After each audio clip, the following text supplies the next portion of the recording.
I inherited my grandfather's property in rural Washington state 3 years ago, and the first thing I did was plant an orchard of 200 apple trees across 5 acres that had sat empty for decades. My name is Quentin Zimmerman, and I never imagined that working the land my family had owned since 1947 would lead to the most brutal legal battle of my life.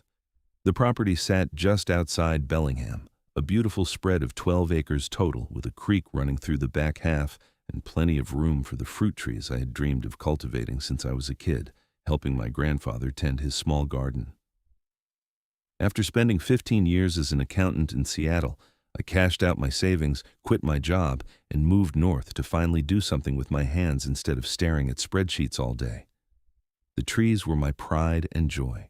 I had planted Honeycrisp, Fuji, Granny Smith, and Gala varieties, carefully spacing them according to the Agricultural Extension Office's recommendations.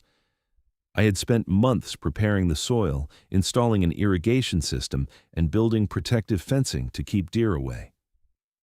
Every morning before sunrise, I would walk through the rows, checking for pests, adjusting water flow, and imagining the day when those saplings would become productive trees, generating income from local farmers markets and regional distributors.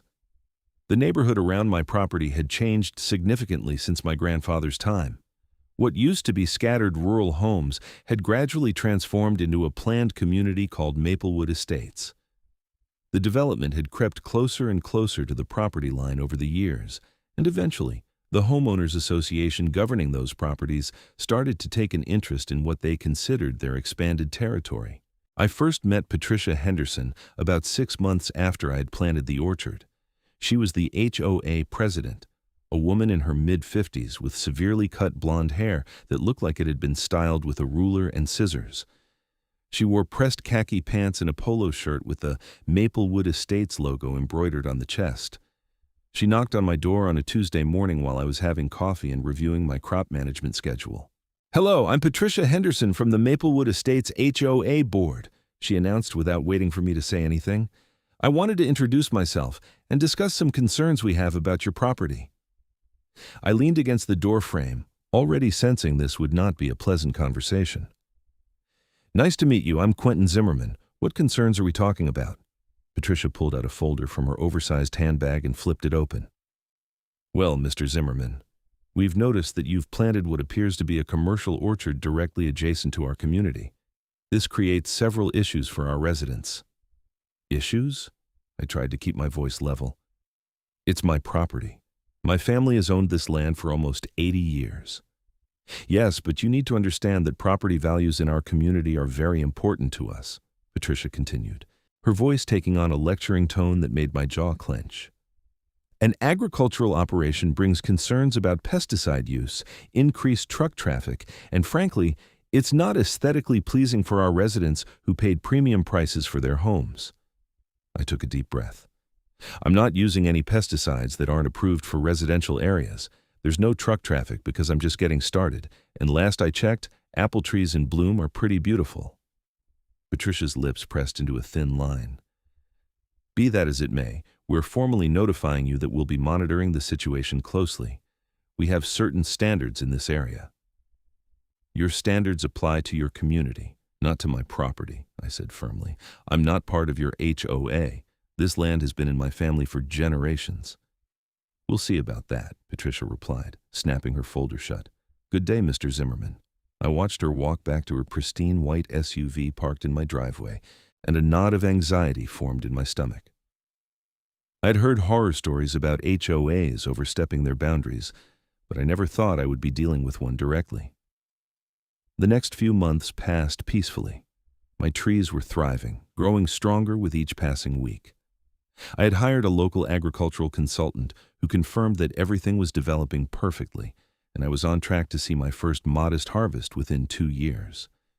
The investment was significant, nearly $80,000 between the trees, irrigation system, soil amendments, and equipment, but it was my dream, and I was willing to bet everything on it. Then came the letter. It arrived on a cold February morning, delivered by certified mail. The return address showed it was from the Maplewood Estates HOA legal team. My hands shook slightly as I opened it. The letter informed me that based on recently discovered historical documents, my property actually fell within the boundaries of the Maplewood Estates planned community and was therefore subject to all HOA rules and regulations. According to their reading of county records, a boundary survey from 1998 had been incorrectly filed, and my 5 acres of orchard were technically part of the HOA's jurisdiction. The letter demanded that I immediately cease all agricultural activities and restore the land to a condition consistent with the community's aesthetic standards. I called my attorney the same day. His name was Marcus Chen, a real estate lawyer I had used when settling my grandfather's estate. He listened to my explanation and asked me to send him copies of all my property documents and the HOA letter.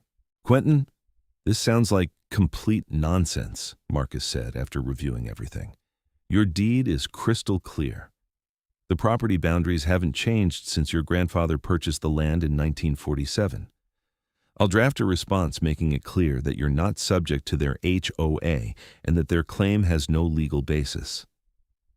"What if they push back?" I asked. "Then we'll handle it. But honestly, this sounds like an intimidation tactic. HOAs sometimes try to bully adjacent landowners into compliance.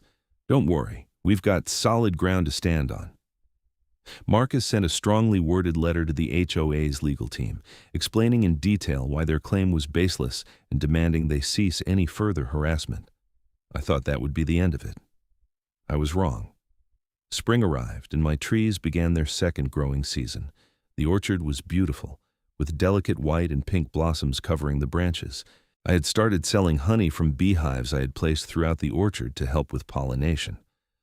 Local customers loved the idea of supporting a small, local agricultural operation, and I was beginning to build a customer base even before the first apple harvest. On a warm morning in late April, I drove into town to pick up some supplies. I was gone for maybe 3 hours. When I returned, I saw them immediately. The devastation made me slam on my brakes so hard that my truck skidded sideways on the gravel driveway. Heavy equipment was scattered across my orchard. A bulldozer, an excavator, and several trucks filled with workers were systematically destroying my trees. Row after row of carefully planted saplings lay torn from the ground, their roots exposed, branches broken. The irrigation lines I had painstakingly installed were ripped apart, water spraying uselessly into the air. Stakes and protective guards littered the torn earth like discarded toys. I jumped out of my truck and ran toward the nearest worker, a man operating the bulldozer. "What the hell are you doing? Stop! Stop right now!" The worker looked confused and shut off his machine. "You the property owner?" "Yes, this is my orchard. You're destroying everything." The man pulled out a work order from his pocket. "We got hired by the Maplewood Estates HOA to clear this land for a new dog park. Says right here this is HOA property designated for community use." "It's not HOA property. This is my land," I was shouting now, my voice cracking with rage and horror. "You need to stop immediately," a familiar voice called out from behind me. "Mr. Zimmerman, I suggest you calm down." I spun around to see Patricia Henderson standing next to a man in an expensive suit. She had her arms crossed and wore a satisfied expression that made me want to scream. "You did this," I said, my voice shaking. "You destroyed my orchard." "We are developing community amenities on HOA property as authorized by our board," Patricia replied smoothly. "As we informed you in our previous correspondence, this land falls under our jurisdiction." "That's a lie. You have no right to be here. This is my property." The man in the suit stepped forward. "Mr. Zimmerman, I'm David Price, legal counsel for the Maplewood Estates HOA. We have documentation supporting our position that this land is subject to HOA governance. The development of a dog park was approved by the HOA board and is moving forward." "Get off my property right now, or I'm calling the police," I said, pulling out my phone. "Feel free," Patricia said with a smile that didn't reach her eyes. "We have all the proper permits." I called 911, explaining that my property was being destroyed. 2 sheriff's deputies arrived within 20 minutes. I explained the situation while Patricia and her lawyer presented their documents. The deputies looked through everything, clearly uncomfortable with the civil dispute unfolding before them. "Look, Mr. Zimmerman," the older deputy said, "this is a property dispute. We can't intervene in civil matters. You need to get a court order to stop this work." "They're destroying my property right in front of you," I protested. "They're claiming it's their property," the deputy replied. "That's for a judge to decide, not us. I recommend you contact your attorney immediately." I called Marcus from my truck, watching in agony as the workers resumed tearing up my orchard. Each fallen tree felt like a physical blow. Years of planning, months of hard work, tens of thousands of dollars, all being destroyed in front of my eyes. Marcus told me he would file for an emergency restraining order first thing the next morning. But it was already late afternoon and the courts were closing. There was nothing that could be done today. I spent the rest of the daylight hours documenting everything with photos and videos, capturing the destruction from every angle. Workers loaded my uprooted trees onto trucks like trash. The irrigation system lay in ruins. The rich soil I had carefully amended was churned into mud by the heavy equipment.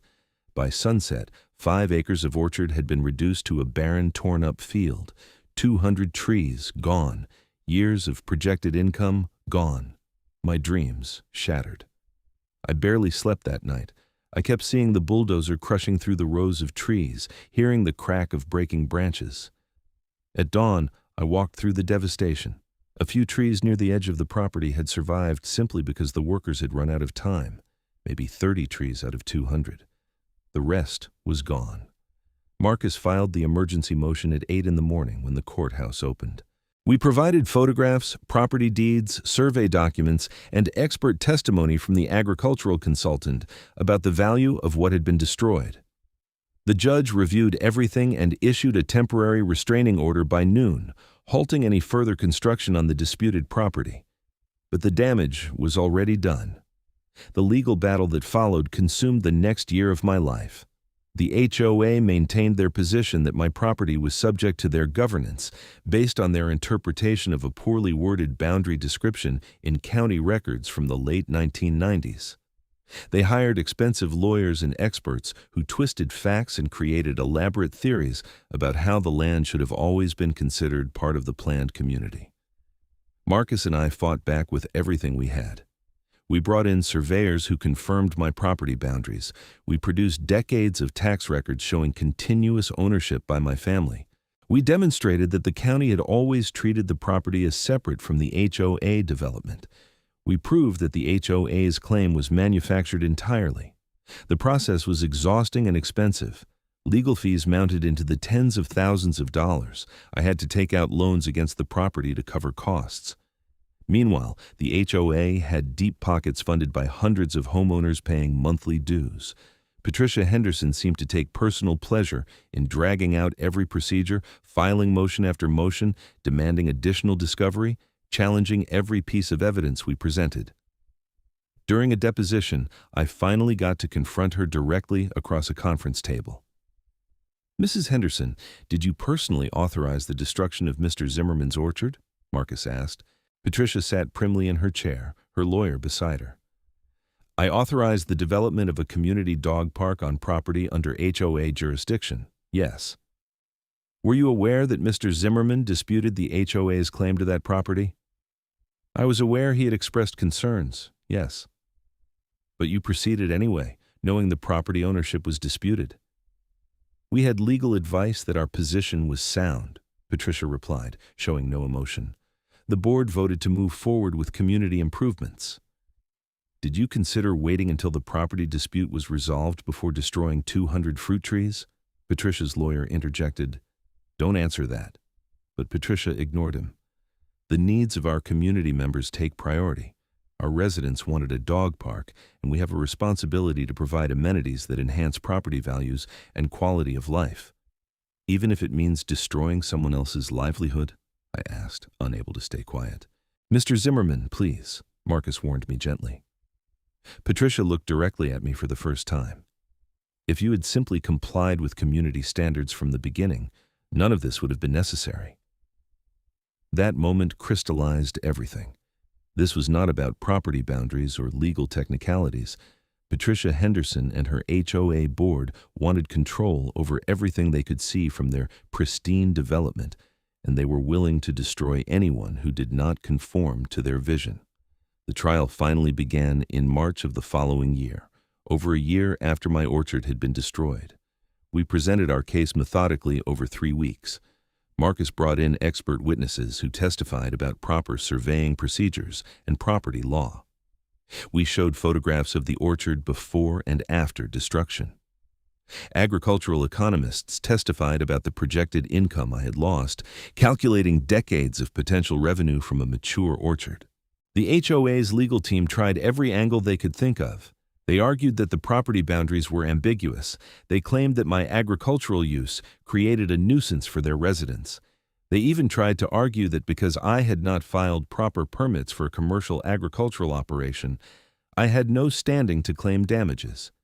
Each argument fell apart under scrutiny. The property boundaries were not ambiguous. My operation was fully permitted. There was no evidence of any nuisance.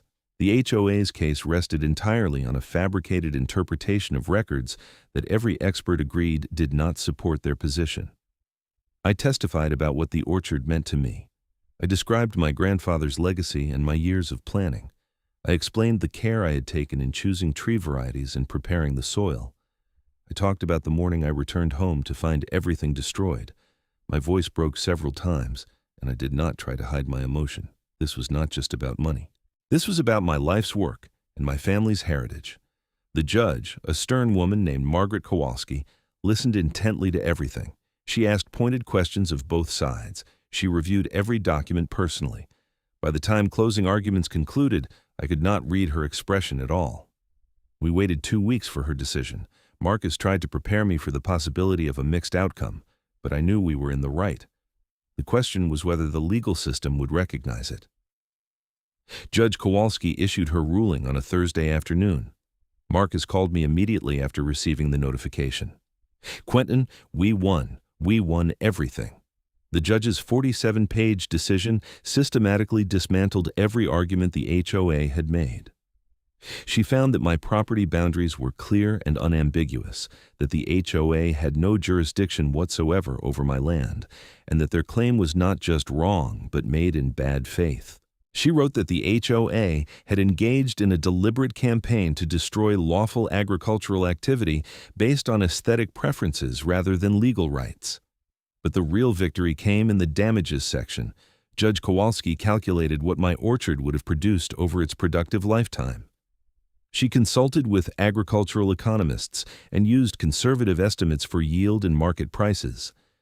A mature apple orchard, properly maintained, can produce commercial quantities of fruit for 30 to 40 years. She based her calculation on 30 years of projected crops. The numbers were staggering. Taking into account the initial harvest years when production would be lower, ramping up to full production, and accounting for market fluctuations and reasonable operating costs. The judge calculated my losses at just over $1.2 million. She also awarded the costs of replanting a new orchard, which would take years to reach productivity again. She added punitive damages of $300,000 due to the HOA's bad faith actions. The total judgment was $1.6 million. Marcus explained that the HOA would likely appeal, but he was confident the judgment would stand. In the meantime, we could begin collection proceedings against the HOA. The reaction from the Maplewood Estates community was explosive. When the HOA board informed residents that they would need to pay a special assessment to cover the judgment, people revolted. The monthly HOA dues were about to skyrocket to cover both the judgment and the legal fees the HOA had racked up during the trial. I started receiving letters from individual homeowners in the development. Some were apologetic, explaining they had no idea what the board was doing. Others were angry, though their anger was directed at Patricia Henderson rather than at me. Several residents organized a recall election to remove the entire HOA board. Patricia Henderson fought the recall, but she was overwhelmingly voted out along with the other board members who had supported the orchard destruction. The new board immediately contacted Marcus to negotiate a settlement. They wanted to avoid an appeal and limit further legal costs. We agreed to mediation. The new HOA board president was a woman named Gloria Foster, a retired teacher who seemed genuinely horrified by what the previous board had done. She met with me personally before the formal mediation session. "Mr. Zimmerman, I want you to know that most of our residents never wanted this," Gloria said. She was in her late 60s with kind eyes and an earnest manner. Patricia Henderson ran that board like her personal fiefdom. She never consulted the general membership about going after your property. We only found out when the legal bills started coming due. I appreciate that, I said, but the damage was still done. I understand. We want to make this right. The community will pay the judgment. We're also prepared to offer a formal apology and to take steps to ensure nothing like this ever happens again. The final settlement was reached over 2 mediation sessions. The HOA agreed to pay the full judgment of $1.6 million over a structured payment schedule. They would make a substantial initial payment and then monthly installments with interest. They also agreed to publish a formal apology in the local newspaper and send individual letters to all community residents explaining what had happened and accepting full responsibility. Additionally, the new HOA board implemented strict governance reforms. They created oversight procedures requiring community votes for any major expenditures or legal actions. They established clear boundaries for their authority and formally acknowledged that they had no jurisdiction over my property or any other land not explicitly part of the planned development. But I wanted more than just money. I wanted accountability.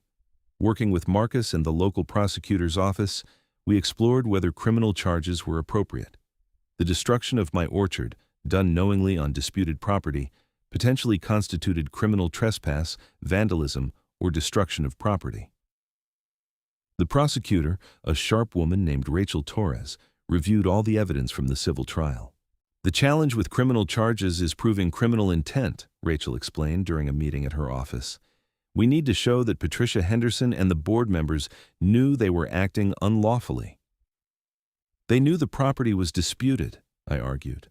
My attorney had sent them multiple letters explaining that their claim was baseless. They proceeded anyway. Rachel reviewed the correspondence. The defense would argue they were relying on advice from their attorney. That creates reasonable doubt about criminal intent. What about the attorney who advised them? Marcus asked. David Price had to know their claim was garbage. Rachel considered this. That's interesting. If he knowingly provided false legal advice to facilitate the destruction, that could be a different story. We spent weeks gathering additional evidence. We obtained emails between Patricia Henderson and David Price through the civil discovery process. One email chain was particularly damning. In it, David Price acknowledged that the property claim was aggressive and likely to be challenged, but advised the board that even if they ultimately lost, the destruction of the orchard would solve the aesthetic problem, and the worst-case scenario was paying monetary damages. In other words, the lawyer had essentially advised the HOA to commit the destruction, knowing they would probably lose in court, calculating that the financial penalty would be worth it to achieve their goal of eliminating the orchard. Armed with this evidence, Rachel decided to pursue criminal charges. She filed charges against Patricia Henderson for criminal trespass and destruction of property. She also filed charges against David Price for conspiracy to commit property destruction and providing false legal advice to facilitate a crime. The criminal trial began 8 months after the civil judgment. The standard of proof was higher, but the evidence was compelling. The jury heard testimony about how Patricia had pushed forward with the destruction, despite clear warnings that the property claim was disputed. They saw the emails showing David Price's calculated advice to destroy first and worry about consequences later. Patricia's defense attorney tried to paint her as a dedicated volunteer who was simply trying to improve her community. He argued that she relied on professional legal advice and had no way of knowing the advice was flawed. But the emails undermined this defense. Patricia had been warned by multiple people, including some of her own board members, that destroying the orchard before resolving the property dispute was reckless and likely illegal. The testimony from former HOA board members was particularly devastating. 2 of the board members who had been recalled testified that they had voiced concerns about the plan, but Patricia had dismissed them, saying she had handled everything and they should not worry. One board member testified that Patricia had told her privately that even if they had to pay damages, it would be worth it to clean up that mess, referring to my orchard. David Price's trial was separate but equally damning. Legal experts testified that no competent attorney would advise a client to proceed with actions on disputed property before a court had ruled on ownership. Price's emails showed he knew the HOA's property claim was weak, but encouraged the destruction anyway, calculating that monetary damages would be acceptable to achieve the goal. Both juries returned guilty verdicts. Patricia Henderson was convicted of felony destruction of property and criminal trespass. David Price was convicted of conspiracy and professional misconduct. The judge sentenced Patricia to 2 years in prison, though she would be eligible for parole after 1 year. David Price received 18 months in prison and was disbarred from practicing law. I attended both sentencing hearings. Patricia showed no remorse, maintaining that she had been doing her duty to protect property values in her community. David Price offered a brief apology that rang hollow. Judge Kowalski, who had also presided over the criminal trials, was clearly disgusted by both defendants. "Mrs. Henderson, you violated the fundamental rights of a property owner based on nothing more than aesthetic preference and a desire for control," Judge Kowalski said during sentencing. "You destroyed years of work and investment without legal authority and showed no concern for the harm you caused. Mr. Price, as an attorney, you had a duty to provide honest legal counsel. Instead, you facilitated the destruction of property while knowing your client had no legal right to take such action. Your conduct is a disgrace to the legal profession." The money from the civil judgment began flowing in according to the payment schedule. I used the initial large payment to start replanting the orchard, though I knew it would be years before the trees reached productivity again. This time, I installed security cameras covering every inch of the property and had an alarm system connected directly to the sheriff's office. I was not taking any chances. The psychological toll of the entire experience was significant. I had trouble sleeping for months after the destruction, plagued by nightmares of watching the bulldozers tear through the trees. I struggled with anxiety about the legal proceedings and anger at what had been done. I started seeing a therapist who specialized in helping people who had experienced property crimes, and slowly, I began to process the trauma. The community response was overwhelmingly supportive. Local newspapers covered the story extensively, and people were outraged by what the HOA had done. I received letters and emails from people around the country who had their own HOA horror stories. Some people sent donations to help with the replanting, which I appreciated deeply. Local businesses offered discounted supplies and services. The Agricultural Extension Office provided free consulting to help ensure the new orchard would thrive. I also heard from other property owners in the area who had been pressured by the Maplewood Estates HOA over the years. Several people told me that Patricia Henderson had a pattern of trying to extend the HOA's authority beyond its legal boundaries. One man said the HOA had tried to force him to remove a shed from his property even though he was not part of the development. A woman told me Patricia had sent her threatening letters about the color of her house, which was on a completely separate parcel. The HOA had apparently been bullying neighbors for years, and no one had successfully fought back before. As the new trees grew over the following seasons, I found myself becoming an advocate for property rights. I gave interviews to local media about the importance of standing up to HOA overreach.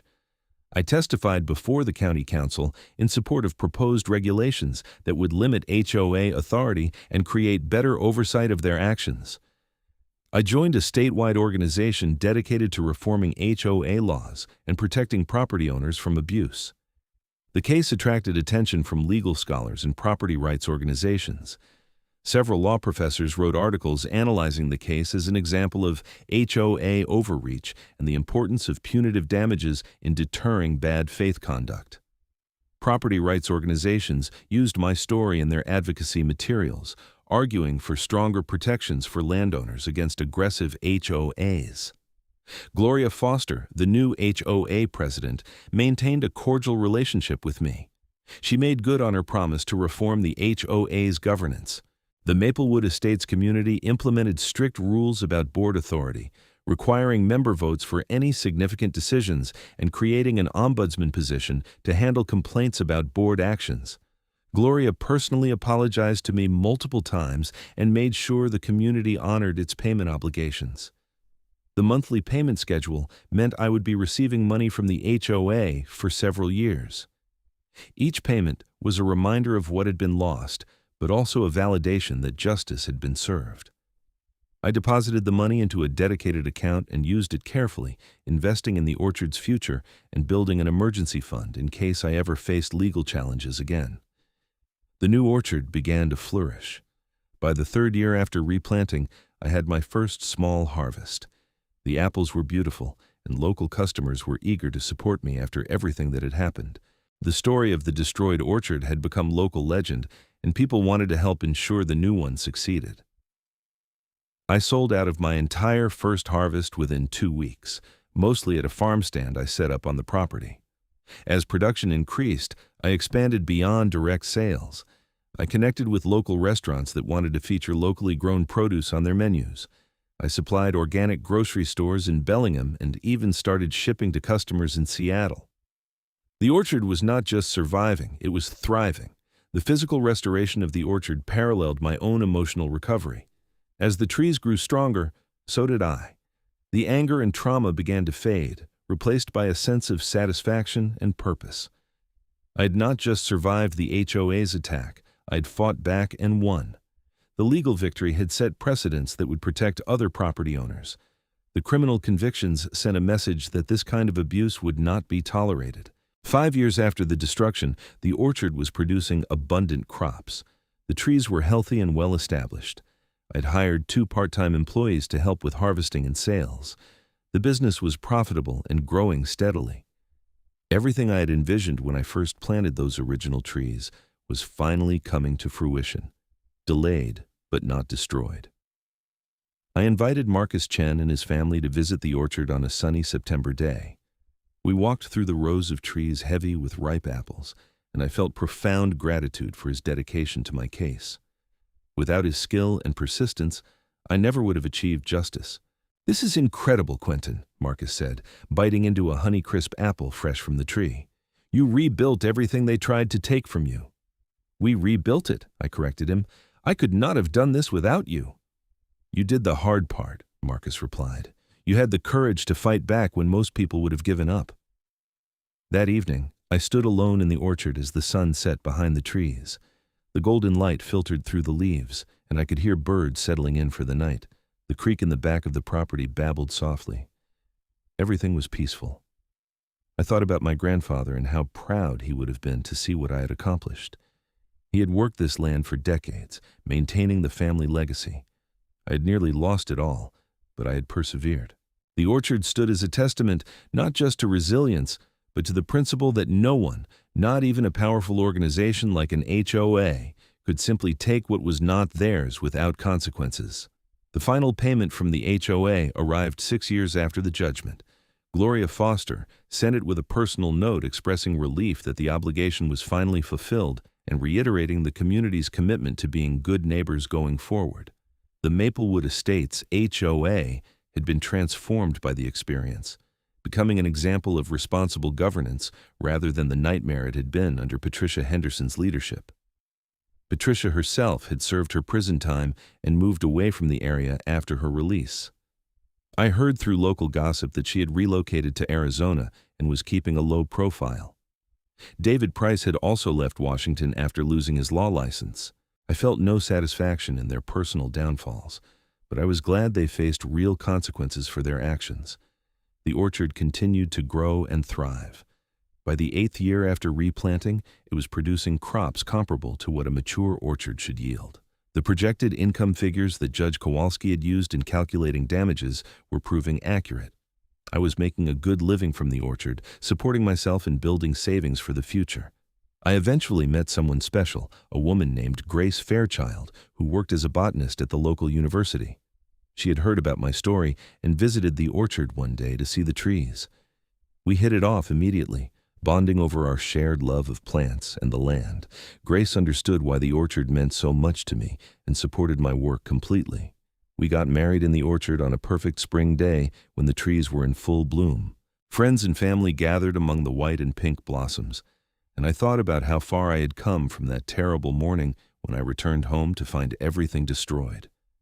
Life had not just returned to normal, it had become richer and fuller than I had ever imagined. Grace and I talked about the future. We discussed expanding the orchard, maybe adding other fruit varieties. We talked about starting a family and raising our children with an understanding of the land and hard work. We talked about protecting what we had built and never taking our rights for granted. The story of the destroyed orchard became a teaching moment for the entire region. Local schools used it as a case study in civics classes, teaching students about property rights and the importance of standing up for what is right. The county implemented new regulations requiring HOAs to register with the county and submit to periodic audits of their finances and governance practices. The state legislature passed a law making it a crime for HO as to take actions on disputed property before a court had ruled on ownership. These changes would not bring back my original orchard, but they would protect others from suffering the same fate. That knowledge gave me deep satisfaction. The pain I had endured had meaning beyond my personal situation. 10 years after the destruction, the orchard was a fully mature, thriving operation. I employed 5 people year-round and additional seasonal workers during harvest. We produced thousands of bushels of apples annually, supplying customers throughout the Pacific Northwest. The business was successful enough that Grace was able to reduce her hours at the university and focus on developing an educational program at the orchard, teaching school groups about sustainable agriculture and local food systems. I sometimes gave talks to community groups about my experience. I would explain what happened and the legal battle that followed, but I always emphasized the broader lessons. I talked about the importance of knowing your rights as a property owner.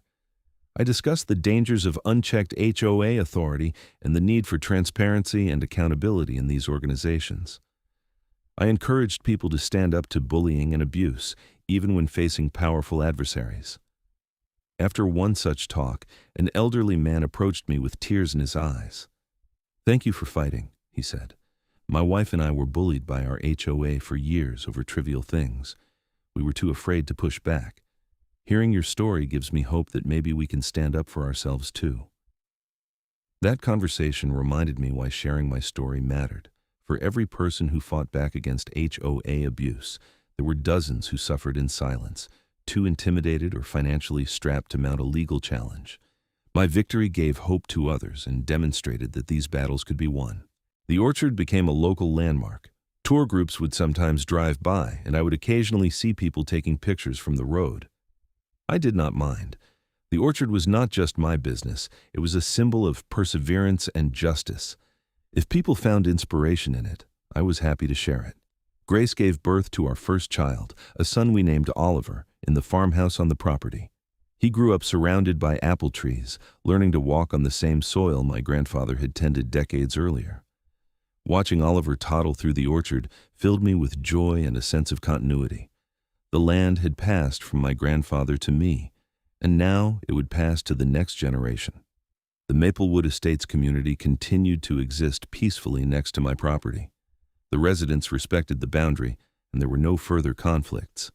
Some of the homeowners even became regular customers at my farm stand, which I appreciated. The community had learned hard lessons about the costs of authoritarian governance and aggressive overreach. I maintained the security systems and cameras on the property, not because I expected trouble, but as a precaution and a reminder. I would never again take for granted that my rights would be respected simply because they should be. The experience had taught me to be vigilant and to document everything. As the years passed, the financial settlement continued to prove its worth.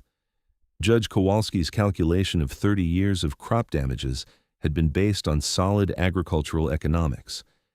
The annual income from the orchard matched those projections remarkably well. The combination of the settlement payments and the orchard's production gave us financial security and the ability to invest in improvements and expansion. I never forgot the lawyers and experts who had helped me win the case. I stayed in touch with Marcus Chen, referring business to him and supporting his practice however I could. I made donations to the Agricultural Extension Office that had provided crucial testimony about crop values. I contributed to legal aid organizations that helped property owners facing HOA disputes who could not afford private attorneys. The property itself became more beautiful each year. Grace designed gardens around the farmhouse, incorporating native plants that attracted pollinators and supported the orchard ecosystem. We added walking paths through the property so visitors could enjoy the landscape. We installed benches near the creek where people could sit and enjoy the peace. The land was not just productive, it was a sanctuary. I thought often about the alternative timeline where I had not fought back. If I had simply accepted the destruction of my orchard and walked away, Patricia Henderson and her HOA would have faced no consequences. The land would have become a dog park serving a community that had no legal right to it. The precedent would have encouraged other HOAs to push boundaries and bully neighbors. My grandfather's legacy would have been erased.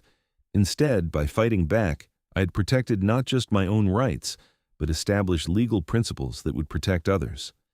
The court decisions in my case were cited in HOA disputes across the country. Legal scholars referenced the case in academic articles.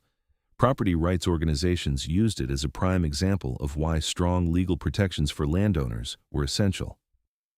The orchard stood as a living rebuke to the idea that might makes right, that organizations with money and power could simply take what they wanted from individuals.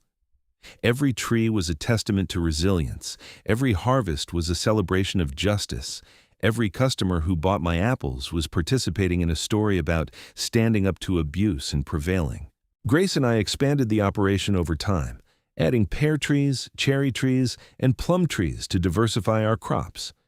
We built a small processing facility where we could make apple cider, jams, and other value-added products. We hosted events at the orchard, including seasonal festivals and educational workshops. The business grew, but it remained rooted in the principles of quality, sustainability, and respect for the land.